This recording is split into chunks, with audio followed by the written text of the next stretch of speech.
Hello and welcome to our latest edition of Built In. I'm your host, Scott Winstead, FMI Consulting President. I'm excited to welcome Jay Bowman back to the podcast today to share his perspective on the 2025 U.S. construction market overview. Jay is a senior partner in our strategy practice and the head of our market research function. His fingerprints can be seen on many of our market overview and outlook publications. You may also recognize him from our quarterly market outlook videos, sharing his take on where we think the market's headed. Jay is our one of one internally. He has a unique ability to analyze vast amounts of data, see the patterns that others don't, and most importantly, connect the dots, all in the support of helping clients make better where to play and how to win decisions. At the risk of dating myself, he's our own E.F. Hutton. When he talks, CEOs listen. Well, Jay, thank you for being here and welcome back to the show. Oh, my pleasure. Always fun to do this. Well, to start out, I'd love to kick things off with a bit of context and was thinking it might be helpful to look back to look forward, so to speak. So as you think about it in those terms, curious, how would you characterize the last 4 years for the U.S. construction market versus the next 4 from a spending standpoint? Well, if you do start with the past, so saying, what have we experienced over the past, say, 3-4 years? I think it is important because it puts, what we're projecting over the next, say, 4 to 5 years in context. And I think the word that comes to mind when I think of the past, again, let's say, 21 through 24, the word would be remarkable. I mean, the rate of growth that we saw in the aggregate exceeded 40%. So, I mean, it's been an exceptionally good run in construction, really, since the pandemic ended. And I say that because then you have to put in the context, what about the next, say, 4 to 5 years? Well, it's not 40%, right? We're really kind of seeing over the next, say, 5 years, say through 28, 29, it's probably like 3%. So you're about a third of the growth of what you saw really on a year-over-year basis from, say, 2020 to 2024. And I think it's important, though, to put that in context because I think sometimes we have the misguided interpretation of, oh, well, the market's not good. We're not getting that growth anymore. And I think that you could look at it that way, but I think it would miss the point that it is holding at an exceptionally high level. I mean, you cannot maintain a pace, at least what we've seen in the modern era. So going back to, let's say, the 1960s, really more than a 5-year period or so where you can sustain growth at that level. So this is sort of like that stair step. We had this ramp up in activity. Everybody's kind of catching up, but it's still at an incredibly high level. So again, even at 3% adjusted for inflation, it's still a really, really strong market going forward. Now, obviously, it's different by different segments, but overall, I say that the next 5 years, even though it doesn't have the growth, I think it's a very positive outlook that it's holding at such high levels. A lot of what obviously contributed to that 40% plus growth, I would say, is really with 3 main areas. So one would be what we saw from the residential improvements market. It might have been one of the strongest residential improvement markets we've frankly ever seen. Public infrastructure was obviously a large part of that, particularly as it was funded through things like IIJA and IRA. So there was a lot of federal legislation that really bolstered that. But the real, I think, driver in all of this was still manufacturing. And even if you say manufacturing, you say, okay, well, it was about 100% increase in manufacturing spending over the last 2 to 3 years. And I've shared this with you before, Scott, but in my 30 years at FMI, I've never seen any segment grow at that rate in that short a time period. But then you always have to be a little bit more specific. Because when we say manufacturing, well, that sounds great and all, but really it was everything chip related, right? So the kind of advanced tech in the computer electronics area. That's where the growth was, bar none. So while that's a real positive and we can see continued investment in chips and all the other things that make modern technology work, it does create a little bit of a risk profile, right? Because you can't sustain that type of trajectory, and whether it's from a supply standpoint or otherwise. So that could be a risk, sort of in construction spending, in manufacturing. In fact, we're showing a contraction, but slightest of contractions over the next 5 years in manufacturing is down, I believe, like 1% compounded annually. But again, when you've increased spending by 100% over a 2 year time frame, I could care less. But when you look at that manufacturing component, again, to put it into context, manufacturing represented prior to this growth spurt about 5% of total construction in the US. That 2 year span put it to 10%. So now 1 out of every 10 construction dollars in the US is going into some type of manufacturing and mostly on the tech side. Thanks, Jay. I appreciate you sharing some of the underpinnings of the 40% and what's driven construction over the last 4 years or so post-pandemic. As you think about that as a frame for the path forward, what are some of the key trends that you feel are likely to shape the U.S. market in 2025 and the next couple of years beyond that? Well, like I said, even if it's relatively flat market going forward, it is holding at historic highs. If you go back and you think that, okay, really 2023, I believe, was the first time that the U.S. construction industry exceeded $2 trillion in total construction spending. And going forward, you've heard me say this multiple times before, but bull markets and bear markets coexist at all times. What I really see is sort of driving a lot of the spending going forward will continue to be manufacturing just because, again, of the size that it represents. But single family homes are actually making a strong bounce back, almost kind of the opposite of what we're seeing on the multifamily, which we're seeing some contraction there on the multifamily side.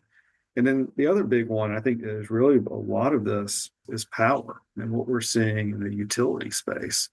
And all this is just a direct reflection, again, of the technological advancements and just not just the advancements, but I just say how prevalent it is in everything, particularly now with the advent of artificial intelligence and what that means to data center construction. So all these things are so power dependent that I think that's where you're going to see a lot of the investment, because it's not just powering these new projects or these additional needs, but it's the homes and the businesses and everything else in between as well.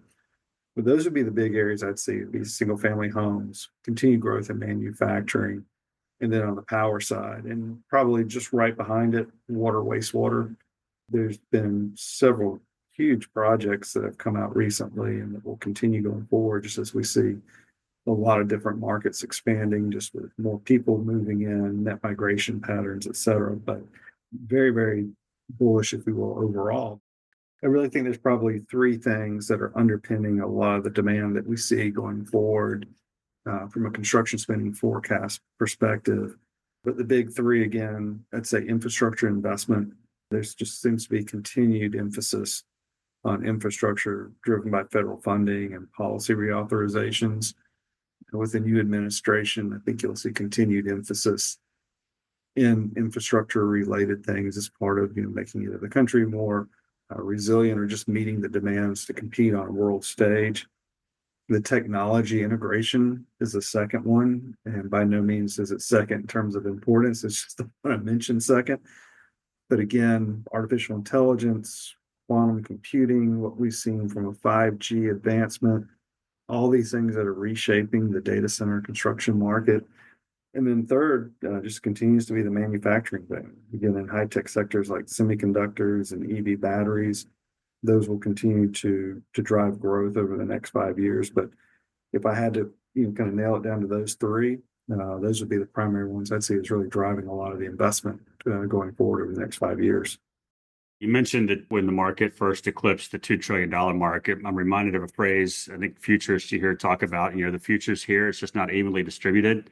That $2 trillion isn't evenly distributed either. And so as you think about that in the context of which regions and which cities, the way we think about markets, which markets in the US do you feel like are emerging as real growth markets? Well, so there's two ways to look at it. So let's just start with where do we see most of the growth occurring. So it'd really be sort of in two areas, really sort of what census determines as the West, South, Central. But really, it's the Texas market. When we look at different metro markets across the country, last year was sort of an interesting year in the fact that the Dallas-Fort Worth Metroplex actually eclipsed Los Angeles as the second largest construction market in the U.S. And Los Angeles has perpetually been the second largest construction market in the US behind New York. And it's not that Los Angeles was contracting and Dallas was expanding and therefore eclipsed it in terms of size. It's just the rate of growth, double digit growth that we've seen just from a demographic, economic, construction perspective. Dallas Fort Worth is now the second largest, and Houston's not too far behind at number four. And to put that into perspective, we're talking about metropolitan markets that have more construction activity than some states do. So, for example, more construction activity in Dallas Fort Worth Metroplex than what you might see in the entire state of Indiana, for example, or the entire state of Oregon. So these are just massive markets. But again, I'd say West, South, Central, particularly Texas, is a strong growth market, not only because of what we're seeing from a business investment, from an infrastructure investment, with people voting with their feet, but also sort of the Ohio kind of River Valley area, state of Ohio, particularly with what we're seeing because of water availability and power, which attracts more siting for data center construction and semiconductors. I mean, some of the largest projects in the country right now are in Ohio, so we see some of that going on. So those would be the two areas. But the other thing I think you just got to remember is that there's roughly 400, a little less than 400 metropolitan markets in the U.S. And you mentioned the $2 trillion market, which is true, but half of that spending occurs in less than 25 metropolitan markets. So out of 400, you're saying that roughly 24, well, less than 24 actually represent 50%. I cut that number in half and I'm still over a third of construction spending. So you do see this continued concentration of spending in fewer and fewer markets, which is great if you're there, and maybe not so great if you're not there. And if you are there, you're going to be inbound from a lot of the folks that are competing in markets where there's not that activity. So yep. meet your future competition, right? That's right. That's right. Jay, I've heard, and you just touched on it, but just the 50% of activity happens in 5% of the markets, which is pretty fascinating. I know you spend a lot of time in the market and with client boards and leadership teams really thinking about where to play and how to play, what markets to pursue and what segments. And so sort of the same question I asked just a moment ago, but if you'll take that to the sector designation. So what sectors do you see as really breakout growth sectors, over the next few years? I think of how I decide where I think some of those growth markets are going to be by first starting with sort of a spectrum, if you will. Meaning that on one end of this spectrum or this line is projects that are dependent on the economy. Meaning if the economy is good, rates are right, investment is occurring, people will build. So I think of that as like developer-driven type of work. And then on the other end of the spectrum, I think of it in terms of, well, it's not economic condition that is driving it. There's something else that is creating demand. And if I think about that end where it's economic developer dependent, well, then I am looking in those markets that we were just talking about, places like Dallas, places like Los Angeles, Atlanta, New York, et cetera. And in those cases, you still are going to see growth actually in some of those areas like office construction, lodging. You see even some multifamily growth, things like transportation. You'll see some of those traditional segments, healthcare, education, continue to grow, but they become very strong market dependent. If I think about that broader view of the other end of the spectrum where we're talking about, well, things that aren't necessarily driven by the economy. And don't get me wrong, I'm not saying that the economy has zero influence. I'm just saying that's not the ultimate driver. That's where things like the semiconductors, the power, the data centers come into place. I don't believe, and I haven't had these conversations with any of these levels, but that some of these data center developers are, I say developers under, but like the Metas of the world and the AWSs and et cetera, are sitting around saying, well, we really shouldn't build this data center because interest rates are at 6% or whatever. That's not the driving factor. So if I'm going to be really bullish on where those activities are going to be in the future, I would really kind of put them squarely in sort of that manufacturing data center market, if you will, just because, again, just what we're seeing from a development standpoint. And then it kind of pulls some of these others with it. I mentioned power, I mentioned water, wastewater, because those are requirements to operate those facilities. So if I was saying, well, where are the strongest markets over the next couple of years, because it's not dependent on the economy, meaning that if some recession were to happen or some other black swan event between now and say 2028, 2029, I would still be confident in development in those areas because, again, the decisions that are driving them are not solely based on economics. So let me give you an example. We've talked about IIJ and IRA. So the transportation segment, which includes aviation, rail and transit, and marine type work, is one of the faster growing segments over the next 5 years, compounding rate just north of 4%. So I would say fairly good, particularly in comparison to all the others. Whereas manufacturing, you could say, well, maybe it's not so good because, wow, the compound annual growth rates forecast over the next 5 years is -1%. So, well, 4% must be better than -1%. Well, yes and no, because if I compare them by size, meaning, okay, well, in 2025, let's just take this year, for example. Well, the transportation market, yes, it's growing at, let's say, +4% compounded annually. The total spending is around, $70 billion. So not an insignificant amount. But the manufacturing segment, even at that negative number, is still around $250 billion.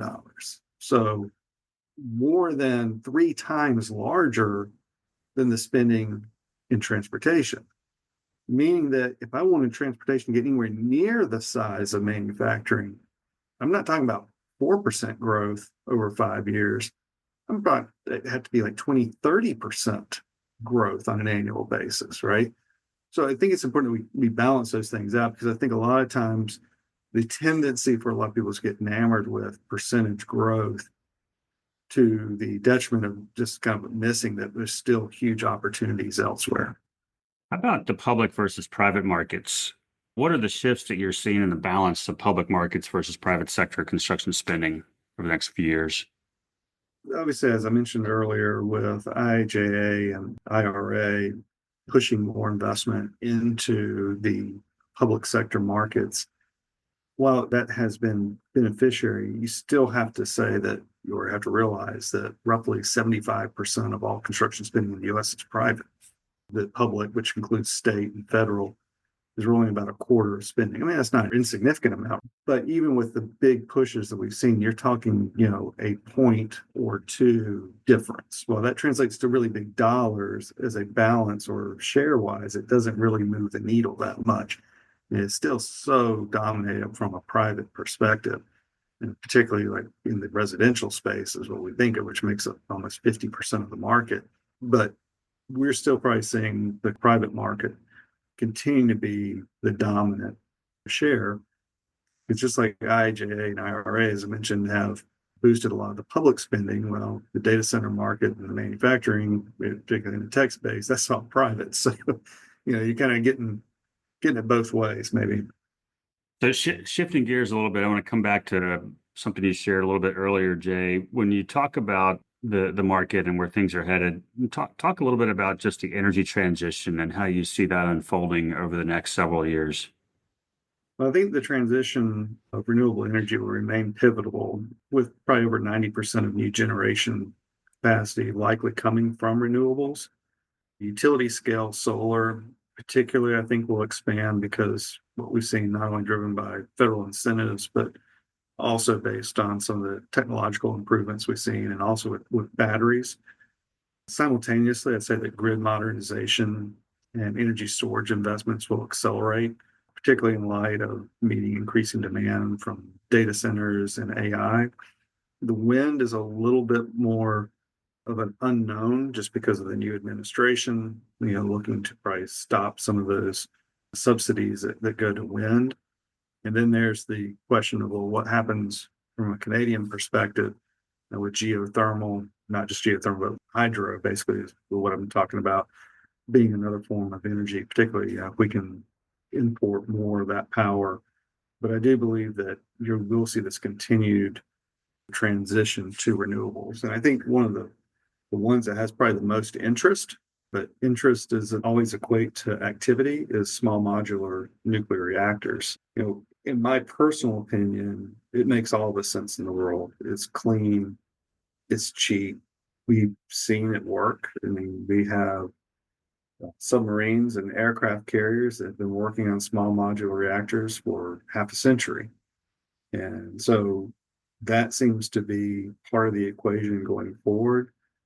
But there's a whole host of legalities and just personal issues that kind of go with that. But I think the good thing is that a lot of what nuclear was sort of conflated with, which was weaponry, that generation, there's like I said, there's a whole new generation coming in. That Cold War and fear of nuclear weapons is sort of not the same as it used to be. So I think you're going to start to see some of the friction towards nuclear start to subside over time. So Jay, we've talked a lot so far about growth, which is super helpful. I'm curious now on the flip side. So what do you see as the biggest risks to the industry and to spending over the next few years? Well, in my personal opinion, there's really three, and that's economic uncertainty, resource constraints, and policy shifts. And so, from an economic uncertainty perspective, you look at some of the things that our economics team measures, and you would say that there are some red flags that suggest that there is a potential for a recession in the, say, 26 to 27 time period on the private market side. Now, just because those are flags doesn't mean it's going to happen, right? But we know that recessions come and go. I'm not counting on one, but I'm obviously keeping my eye on, well, what happens, not just domestically, but internationally, that could cause some type of recession, if you will. The resource constraints is probably more of a concern. Can you believe I'm going to say, that labor is an issue because it's just a problematic characteristic of our industry that hadn't changed in 60 years, but it has been more acute lately because of the growth that we saw, that 40% growth over the last couple of years. But it's also just we're seeing from a material standpoint, not just the material that is used to construct these, but the chip shortages that we see and other things to kind of build these things. So resource constraints are probably more of a concern of mine. If we can't get some of the things we need, and it's not just direct resources, like I said, it's the indirect resources, the power, the water, et cetera. And that third one being policy shifts. And with the new administration and what they have suggested, whether it's in terms of tariffs or immigration policies. Now, obviously, there's a Congress that gets involved with that, and how quickly some of these policies can be put in place, if at all. Those could significantly elevate cost, have impact, obviously, on material availability, workforce availability, et cetera. So that could be a risk. But these represent probably more supply side risk than demand side risk. So Jay, I have one question before my final question, and that is just, is there anything that either we have talked about that you feel like needs to be elaborated on, or anything that we haven't talked about that you think is worth adding? Yeah, absolutely. So I think this is where it gets to how do you look below the surface? I think Daniel Kahneman had a really good acronym he used, which was basically what you see is all there is. For example, an office, growing at 4% compounding annually over the next 5 years. But that office is a blend of what we think of as traditional office buildings and data centers. And I've made the argument that, well, data centers are an office. The only difference is it's a digital workforce instead of a human workforce. But I think it does at least give indication of how we need to really be thinking about what is happening, and for the lack of a better word, what I call the source industry, or go back to the very front of the train that we're on. Construction design, we're sort of at the back end of the train. People aren't designing and building infrastructure and buildings just for the sake of it. They're doing it for one of three reasons. They're seeking a financial return, they're delivering a service, or they're producing a product. Beyond that, there's really no reason to design and build any type of building or infrastructure. And so if we go back and we say, well, what is happening in these source industries that will ultimately impact what is going to be designed and built is a skill set I think that we have to increasingly as leaders develop. So I'll give you one example, but there's one for every one of these segments. But let's just take healthcare because it's one of the larger segments from a spending perspective. Well, if we look at what's happened over the last decade, let's say, or even really the last 7 years, healthcare construction has been positive. It's grown at a fairly good rate. But if I go below the surface, hospital construction has been relatively flat, whereas medical office building, which would include outpatient clinics, things like that, have grown just exponentially during that time period. And so it's not because people all of a sudden are really interested in medical office buildings or, hey, I think I'd want to design and build a new clinic or an outpatient. It is a reflection of what is happening in that source industry, which is a distributed form of delivering healthcare, which then determines what is being built. So what you used to have a doctor do, well, then a PA could do it, and now a nurse can do it. And so we're distributing out who can deliver that healthcare. And by distributing out who can deliver the healthcare, we're distributing out the place or the locale in which that can occur. I don't have to have necessarily a hospital to do that. I can do it in a day. I can do it in an hour. I can go to a CVS or a Walgreens or wherever and see a nurse. And so it's important, I think, that we continue to look back at these source industries, particularly as leaders of our organization, what is happening there that will make its way to something that I care about? And am I positioned well for that shift that is coming? Jay, we've talked a lot so far about the external market, which I think is great. I always really appreciate your perspective on what you're seeing and where you think things are headed. Now, for this last question, I'd love to shift a little bit and tap into what you're seeing and what you're hearing inside these boardrooms and inside these client strategy rooms as you go out and do the work that you do. So, if you were to summarize the top three themes that you are consistently hearing from clients, be it concerns or where they see opportunities or what are they asking you and your team for, curious how you would frame those big three top of list items. Yeah, it is a privilege to be able to sit in these meetings and see what people are struggling with or what they're questioning. And there probably are three big ones that I'm seeing more frequently. Not necessarily that they're out of vogue or anything. It's just you see different things being emphasized at different times, but those three really being strategic focus, technological adoption, and resilience. Those are the big three. The strategic focus, so many of the firms that I've had the pleasure of working with are really reevaluating not just service mix, but geographic expansion or coverage, looking at underperforming assets. And as we all know, this industry operates at a very high level of risk, very thin margins in many cases. And that strategic focus is really a way of protecting, I'd say, the organization more than anything. I mean, it reminds me of something that Howard Marks, one of the founders of Tree Capital, has always said, which is, his job, and I'm paraphrasing, as CEO was primarily to keep the bad deals out because the good ones tend to take care of themselves. And I think the strategic focus is sort of a reflection of that, where a lot of leaders are recognizing that, one bad project, it might take 10 projects to make up for it. So that focus of we're not going to try to be all things to all people, but where is it that we excel? We can manage our risk. We can seek the returns that we want is a big part of it. The technological adoption, I think this is a challenge for everybody, and nobody really has the exact answer yet. We're all kind of trying to figure things out because things are moving so quickly, but it's really understanding and leveraging artificial intelligence. Artificial intelligence, not just in its own from a knowledge perspective, but I think from automation to improve efficiency, to reduce risk, this is a real game changer. I mean, artificial intelligence to me is sort of like we go through this door and there's no coming back. This is going to have, it's one of those mega trends where this is going to have a significant disruption just in even what it means to be in the AEC industry, to be a contractor, to be a designer.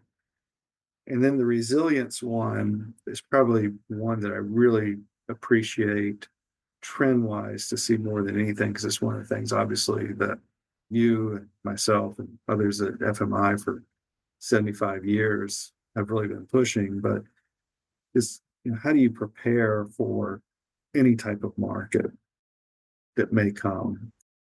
I strongly believe that the right position changes everything. And I do think that position can be knowable.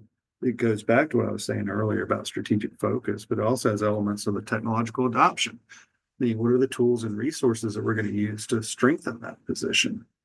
But the right position absolutely changes everything. It gives you options.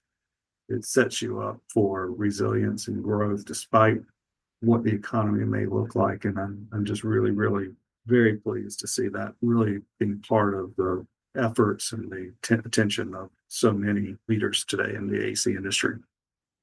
Jay, thanks so much for taking the time to be here. That's a great one to end on, and always great to be with you. I appreciate you taking the time to do this.